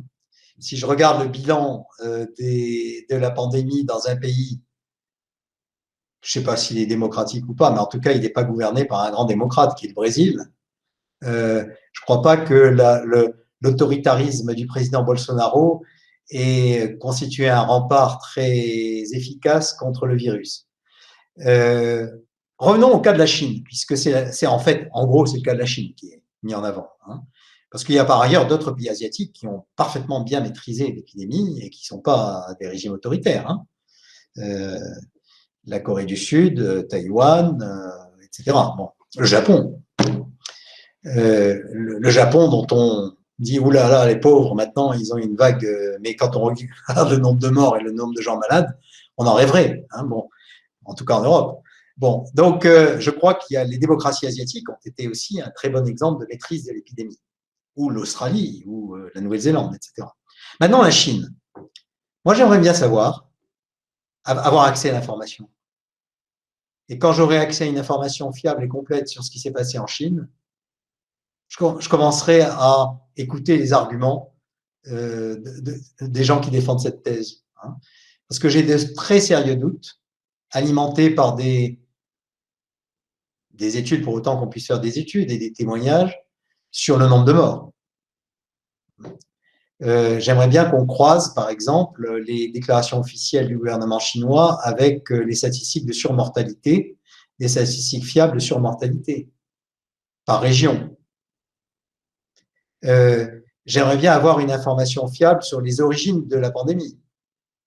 Moi, je fais partie des gens qui sont assez convaincus que l'accident de laboratoire constitue la cause la plus probable, hein, parce que tout ce que j'ai entendu dit par des experts, et puis le comportement des autorités chinoises, je veux dire, l'OMS organise une mission officielle, soi-disant, pour aller analyser les causes de la pandémie sur place, et le gouvernement chinois, les autorités chinoises, je ne comprends pas que l'OMS ait accepté d'ailleurs, les autorités chinoises multiplient les contraintes pour empêcher les experts de l'OMS d'avoir accès à l'information. S'il n'y avait rien à cacher, je ne vois pas pourquoi toutes ces précautions seraient prises par les autorités chinoises. Donc, bon, alors l'exemple chinois, hein, j'attends de voir. Ok, Philippe. Philippe, Pour lutter, ce que je voudrais dire simplement, dernier point pour ajouter, lutter contre une pandémie, je pense, compte tenu du fait que ça met en jeu les comportements de millions d'acteurs. Je pense que c'est l'archétype d'une situation dans laquelle une démocratie participative est plus efficace qu'une démocratie représentative. Là, je compare démocratie et démocratie, hein, je ne parle pas de régime autoritaire. Pourquoi? Parce qu'il faut changer des gestes professionnels de tous les jours, des ouvriers d'un chantier de travaux publics, etc. Comment on fait pour faire respecter les gestes barrières sur un chantier de construction? Ça met en jeu la vie quotidienne de tout le monde. Et donc là, je pense que la participation des citoyens, des travailleurs, etc., elle est fondamentale. pour éviter d'avoir ce qu'on a eu de manière répétée en France, c'est-à-dire des mots d'ordre technocratiques qui s'avèrent inapplicables, sur lesquels ensuite le gouvernement français rétro-pédale, revient en arrière, etc. On avait fait un protocole de 60 pages pour l'application des gestes barrières dans les écoles, et puis les principaux des collèges et les directeurs d'école ont dit « mais attendez, votre protocole de 60 pages, d'abord on n'a pas le temps de le lire, il ne correspond pas du tout à notre situation particulière parce que les locaux des écoles sont tous différents selon les écoles, hein, etc. Donc, non, on va faire au mieux. Nous sommes des citoyens responsables, on a compris le problème, il faut essayer d'éviter de tomber malade, et en tant que directeur d'école, on va faire au mieux. Voilà, donc ça c'est à mon avis, formulé de manière très simple, c'est la démocratie participative. Donc, Philippe, cette crise sanitaire a révélé que les modes de gouvernance en France, ou ici chez nous, au Maroc, sont un petit peu, voire trop verticaux. Pensez-vous, comme le voient d'autres académiciens comme Joël Zask, qu'aujourd'hui, il devient encore plus nécessaire de faire davantage de pragmatisme, de se rapprocher du terrain, de décentraliser davantage? Oui, j'en profite pour rendre hommage au passage à Joël Zask. Hein. Je trouve que ses réflexions, ses ouvrages, etc., sont du plus grand intérêt. Oui, oui, je pense quand même, c'est-à-dire qu'effectivement, pour revenir à un débat qui est français, là, mais on a vu avec la pandémie que le système de santé français était mal armé. Il a eu beaucoup de mal à faire face. Hein, moi, j'associe cela à différents problèmes, mais en particulier à deux caractéristiques du système de santé en France. La première caractéristique qui me paraît fondamentale, c'est que le système de santé est un système de santé axé sur le curatif et pas sur le préventif. Or, la lutte contre une pandémie, c'est très voisin de la médecine préventive. Il s'agit d'éviter de tomber malade. Et donc, il s'agit de mettre en cause, de mettre en jeu les comportements quotidiens des 66 ou 70 millions de citoyens français et de résidents en France. Donc, on est vraiment dans une problématique qui est une problématique de médecine préventive. Et la culture médicale et la culture du système de santé en France, c'est une culture du soin, une culture curative. Et l'héroïsme des soignants, etc., il est incontestable en France, mais ça a été un héroïsme de gens qui sont engagés dans une bataille curative. Et on était beaucoup plus désarmés, le stock de masques, etc. Bon, c'était des problèmes de médecine préventive. Deuxième aspect, c'est que même sur l'aspect curatif, on identifie système de santé en France au système hospitalier. Pourquoi? Parce que les hôpitaux, c'est la structure visible, centrale, avec des décideurs centralisés, etc. Alors que les éléments essentiels du système de santé en France, c'est les médecins généralistes, c'est la médecine de ville, c'est les infirmières libérales, c'est l'hospitalisation à domicile, c'est les EHPAD. Alors, on a vu combien les EHPAD étaient, les maisons de retraite étaient complètement dépassées par la situation. Donc, il y a toujours cette tendance à aller vers l'institution, l'expertise, parce qu'évidemment, l'expertise de santé en France, elle est identifiée à l'expertise médicale, et l'expertise médicale est identifiée à l'expertise hospitalière. Le détenteur de l'expertise de santé en France, c'est le médecin hospitalier, et si possible, le professeur agrégé, chef de service, etc., dans un grand hôpital français. Et voilà, ça c'est l'archétype. Bon. Et les pragmatistes diraient, à mon avis, c'est pas bien de faire parler les morts, mais à mon avis, les pragmatistes diraient, non mais attendez, le problème de la santé en France, c'est avant tout le problème du comportement des citoyens en médecine préventive, et puis, si déjà on parle de médecine curative, la question du système de santé capillaire, hein, partout. Les médecins de quartier, les médecins de campagne, les infirmières libérales qui vont d'un appartement à l'autre, d'une maison à l'autre, etc. C'est là qu'il faut regarder. Donc Joël Zask a raison. Merci Philippe. Donc, si votre temps le permet, j'aimerais bien que vous nous parlez un petit peu des concepts des expérimentations collectives et de la pédagogie active de John Dewey. Oui, c'est des vastes sujets. Hein. Alors, pédagogie active, je ne vais pas m'y attarder beaucoup parce qu'on n'a pas beaucoup de temps, mais là encore, je pense qu'il a été un pionnier. Dewey a été un peu un pionnier des idées de pédagogie active, genre Freinet ou Montessori, etc. Avec le point peut-être de différenciation, je ne suis pas un spécialiste du système Montessori, mais il me semble que une différence, c'est que Dewey met beaucoup l'accent sur la communauté éducative. Hein. Donc le fait que les élèves, les enseignants d'un même établissement scolaire constituent une communauté, et une communauté d'enquête. C'est à propos de l'école que Dewey développe le concept de communauté d'enquête. Je crois j'ai fait des recherches sur le concept de communauté d'enquête chez Dewey.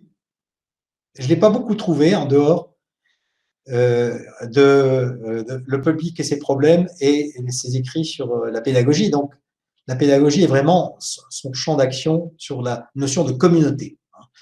Alors que Montessori est peut-être plus individualiste, plus libéral et individualiste et prône de prendre en compte le cas de chaque élève, chaque enfant, mais ne s'étend pas beaucoup sur le fonctionnement communautaire de la communauté d'enquête que constitue la communauté éducative.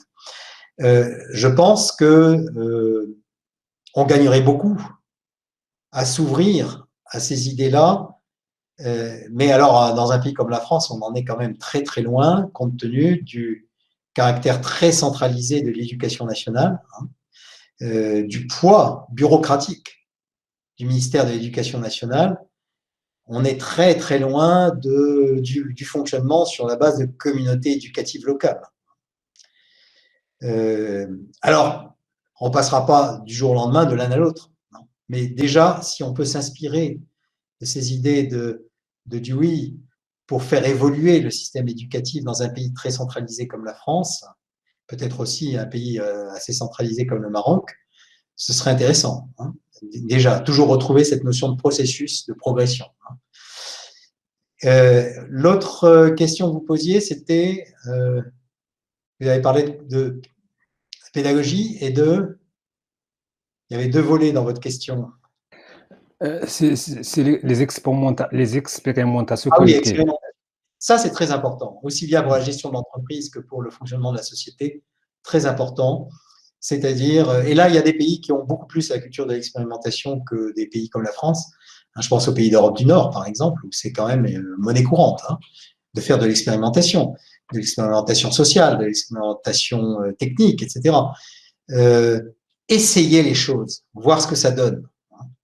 Je reviens toujours à cette idée, au lieu d'essayer de sélectionner le bon projet le plus en amont possible, souvent on a ce raisonnement, y compris dans l'industrie, par exemple.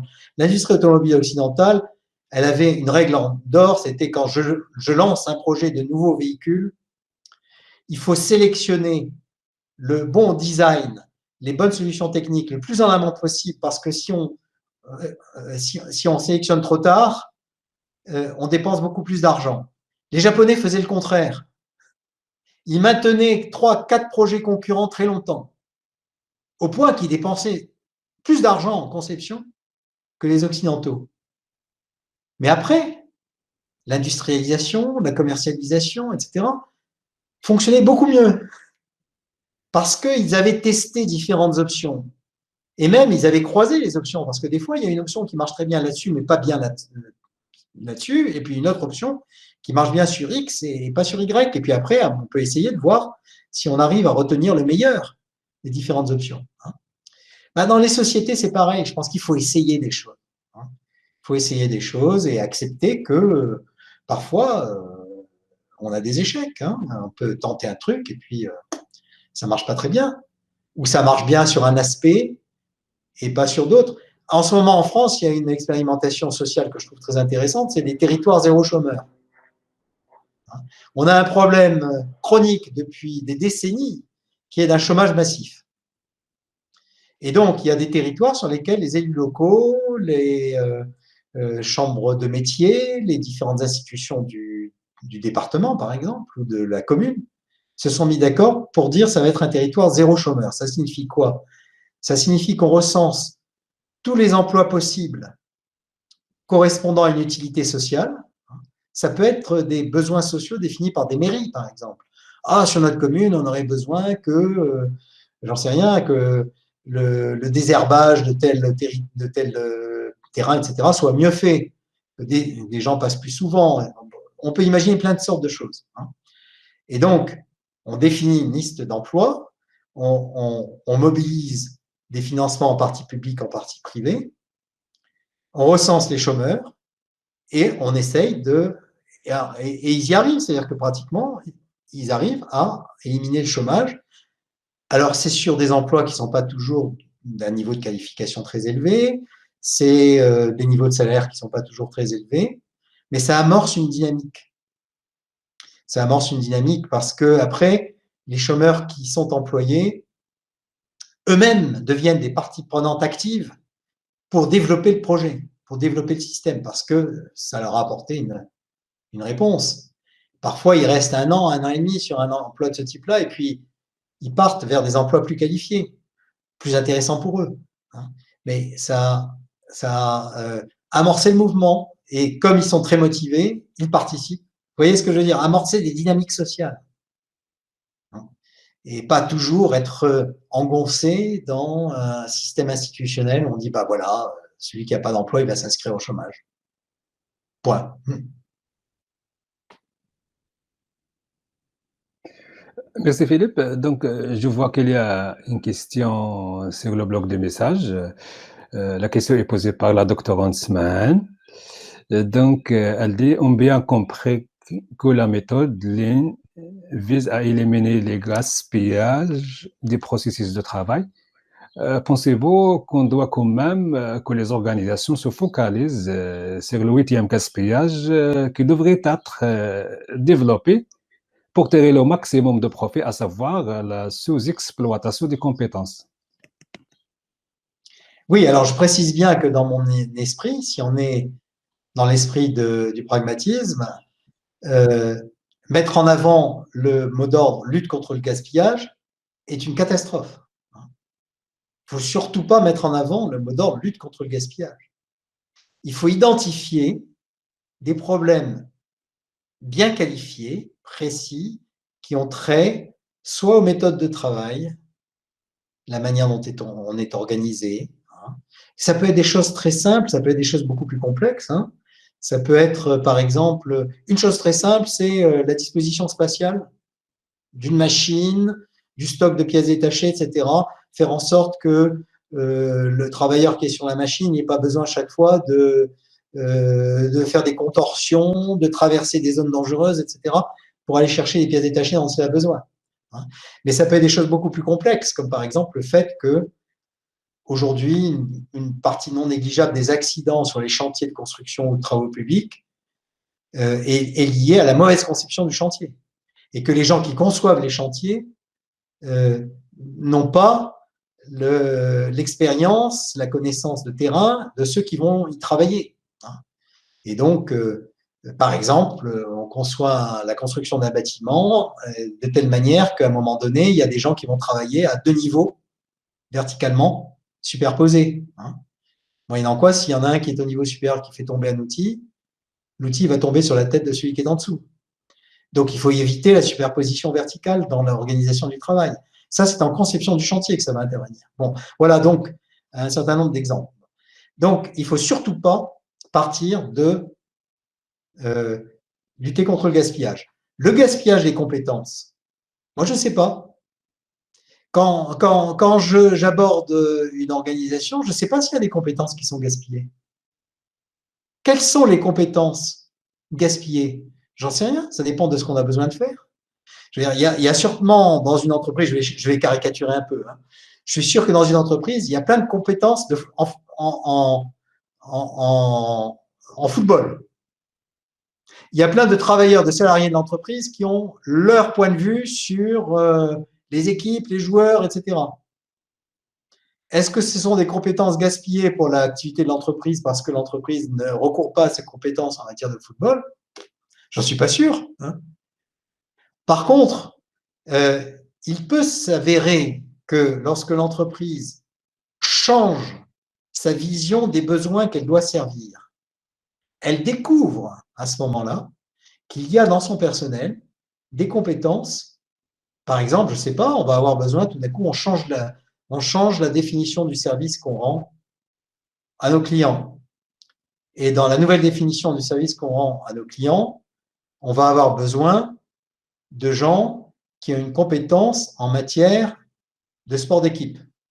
Ça peut être un organisateur de voyage organisé qui tout d'un coup décide d'ajouter une activité offerte aux voyageurs organisés qui est de participer à des sports d'équipe. Bon. Et puis on va découvrir qu'il y a des coachs d'équipes amateurs dans le personnel. Hein. Jusqu'à présent, on n'avait pas la moindre idée du fait qu'être coach d'une équipe amateur le week-end dans son village pouvait être une compétence utile pour l'entreprise. Et puis du fait de la redéfinition du service. Donc ce que je veux dire, c'est que la notion de compétence, elle est énactée, elle est créée par le besoin de l'activité de l'entreprise. Elle n'est pas, c'est pas les compétences, c'est pas un truc qu'on va lister, on va décrire, lister, on va se déplacer dans l'entreprise, on va dire voilà, la liste des compétences, c'est ça, ça, ça et ça. Ça, j'y crois pas. Truc statique, là, on va inventorier les compétences comme on inventorie les meubles. Non. En revanche, quand l'entreprise va avancer dans la définition de son activité, ses méthodes de travail, etc., il se peut qu'elle découvre que, par exemple, elle a besoin de gens qui ont une expérience de coaching d'équipe, de sport d'équipe. À ce moment-là, oui, ça sera sa responsabilité de faire une espèce d'appel d'offres dans son personnel. Est-ce qu'il y en a parmi vous qui ont une expérience de coaching d'équipe, de sport d'équipe? Voilà, mais c'est pas, ça vient pas comme ça initialement. Merci Philippe. Je vais poser ma dernière question. Donc, en fait, c'est une question directe. Philippe, est-ce que la pandémie a mis en cause la démocratie même, comme le pensent certains? Moi, je pense que ceux qui pensent ça sont des gens qui n'ont jamais été des chauds partisans de la démocratie. Et donc, oui, on peut tirer argument de la pandémie pour remettre en cause la démocratie, comme d'ailleurs, moi, si je me focalise sur l'exemple de Bolsonaro ou on ne va pas prononcer d'autres noms, hein, mais disons de chefs d'État autoritaires, y compris en Europe, hein, je ne crois pas que la Russie, par exemple, pour donner un exemple, soit un exemple de bonne maîtrise de la pandémie. On peut tirer argument d'un événement comme la pandémie pour tout. Hein. Il suffit d'être suffisamment de mauvaise foi. Une petite dose de mauvaise foi permet de tirer argument pour n'importe quelle cause. Donc, oui, on pourrait tirer argument de cela. Moi j'en tire argument et j'espère ne pas être de trop mauvaise foi en faisant cela. Au contraire, pour la démocratie participative, parce que je répète, à mon avis, une pandémie soulève la question de changement de comportement massif, hein, réflexion, créativité. Hein. Il y a des gens qui ont réinventé les méthodes de travail dans certains métiers du fait de la pandémie de manière extrêmement astucieuse. Hein, sur comment maintenir des distances, comment travailler en ayant un masque ou comment se passer de masque en maintenant les distances, etc. De manière extrêmement astucieuse. Je crois que la créativité est d'autant plus grande que le nombre de gens qui sont sollicités est important. Hein. Voilà, donc moi, au contraire, j'en tire argument pour la démocratie participative. Je ne vois pas qu'il y a d'autres questions, donc merci beaucoup Philippe. Si vous permettez. Je vous souhaite de vous porter au mieux. Oui, Oui, oui, c'est Aziz. oui, oui, à vous la parole, cher collègue. Oui, merci, c'est Aziz. Bonjour tout le monde. Bonjour, c'est Aziz. Bonjour mes chers collègues, mes chers doctorants. Monsieur le professeur Philippe Loreno, bonjour. On espère, Bonjour. on espère vous accueillir très prochainement ici à Nador, Inch'Allah. Ah, j'espère aussi. J'espère tous. J'espère, merci. Alors, ma question, c'est face au contexte actuel qui est caractérisé par plusieurs événements qui ont été successifs, commençant tout récemment par les multiples mouvements sociaux, par exemple le printemps arabe, en France les Gilets jaunes, en Espagne, également aux États-Unis, et tout récemment avec la pandémie de Covid-19. Et c'est multitude ou bien les polémiques qui a suscité cette pandémie, notamment en termes de la gestion des services publics, par exemple en France, la gestion sanitaire de la crise. Également, ce qui est important, c'est ce regain d'importance pour l'autonomie des pays vis-à-vis de l'étranger. Ce qui était clair pendant cette période de pandémie, c'était l'importance de cette autonomie, soit autonomie sanitaire, autonomie économique vis-à-vis de l'étranger, notamment avec la fermeture des frontières. Alors, ma question, c'est, dans ce contexte, est-ce que vous pensez qu'il y a un regain d'importance de ce débat de Will Lippmann, surtout face à ces derniers événements? Et merci. Oui, oui, oui, incontestablement. Je pense que, alors à mon avis, il y a deux questions dans votre question. Il y a la question de l'autonomie et il y a la question de la refocalisation sur la question de la démocratie participative, le gouvernement des experts, etc. Alors, sur la question de la souveraineté, l'autonomie des pays, moi, je trouve que c'est un débat qui est souvent extrêmement mal posé et conduit de manière… Alors, je ne sais pas s'il faut imputer ça à l'ignorance ou à la malhonnêteté, mais de manière très biaisée. La fermeture des frontières dans un pays comme la France, elle a été toute relative. Hein. Je voudrais quand même rappeler que l'économie française, les hôpitaux français ne peuvent fonctionner que s'ils ont de l'énergie. Un hôpital qui a plus d'alimentation électrique, c'est dramatique. Hein. Tout est électrique dans un hôpital en France aujourd'hui. Les centrales nucléaires, les centrales qui produisent l'électricité, 80% de l'électricité française sont produites par des centrales nucléaires. Les centrales nucléaires, pour fonctionner, elles ont besoin de quoi? Elles ont besoin d'uranium. Les importations d'uranium n'ont jamais cessé. Heureusement. Le reste de l'économie fonctionne avec du pétrole. Les importations de pétrole n'ont jamais cessé. Est-ce que la question est une question d'autonomie? À ce moment-là, il faut dire que la France doit produire son propre pétrole et son propre uranium. C'est une cause un peu désespérée. Donc, l'histoire de l'autonomie et de la souveraineté, ça me paraît être un faux problème. Un autre exemple qui n'est pas matière première. En France, tout fonctionne avec des puces, des composants électroniques. L'immense majorité de ces puces est importée. Et pour l'immense majorité de ces puces, on n'a même pas la technologie.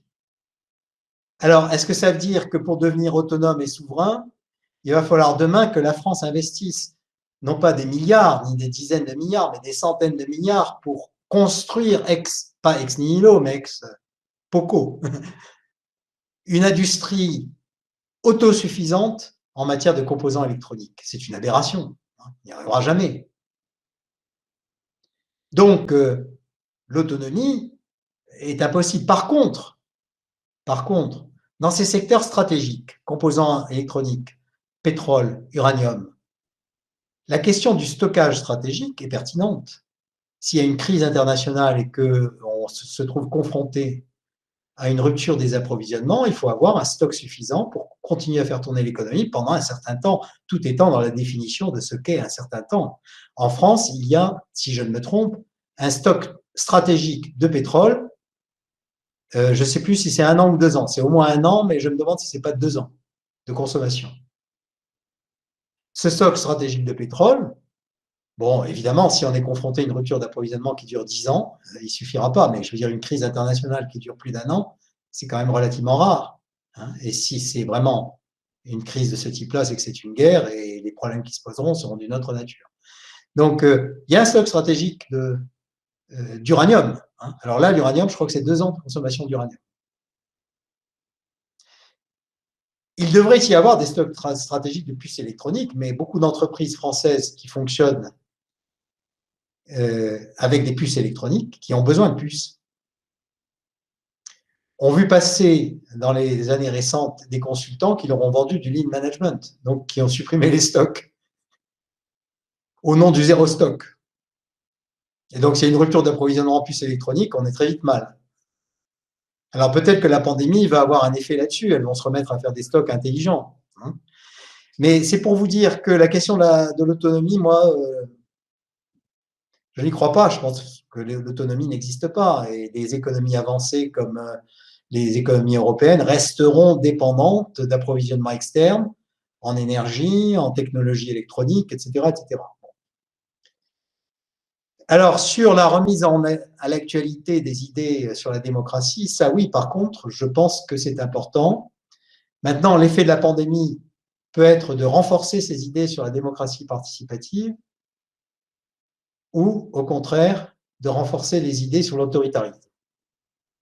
Le pire n'est jamais sûr, mais le meilleur n'est jamais sûr non plus. Et il y a des symptômes dans les deux sens, des signes dans les deux sens.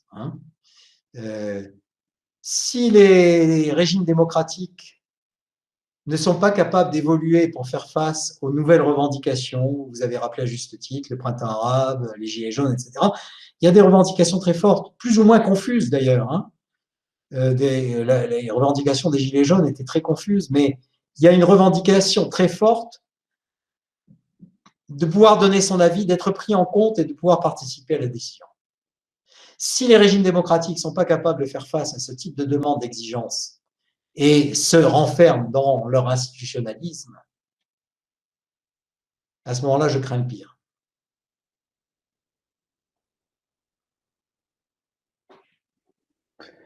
Est-ce qu'il y a d'autres questions, chers collègues, chers doctorants? Donc, il n'y a pas de questions. Donc, merci beaucoup, Philippe. Je vous souhaite de vous porter au mieux en ces temps difficiles. J'espère pouvoir compter sur votre participation aux prochaines manifestations. Et comme l'a dit mon collègue, on espère aussi vous voir ici à Nador très, très, très prochainement. Donc, merci beaucoup, chers collègues, et à la prochaine, Inch'Allah. À vous la parole pour conclure.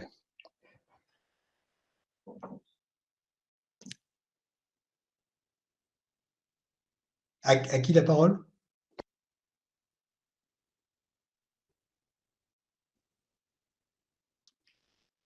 Votre micro est… Oui. À vous la parole, Philippe, pour conclure. Ah, d'accord. Écoutez, moi, ma conclusion va être très simple. D'abord, je vous remercie de m'avoir invité et je remercie tous les participants de leur écoute et de leur intérêt. Et je pense que nous avons beaucoup de sujets à débattre dans deux pays comme le Maroc et la France qui sont très proches l'un de l'autre par beaucoup d'aspects, je pense. J'espère que nous aurons de multiples occasions d'échanges dans l'avenir.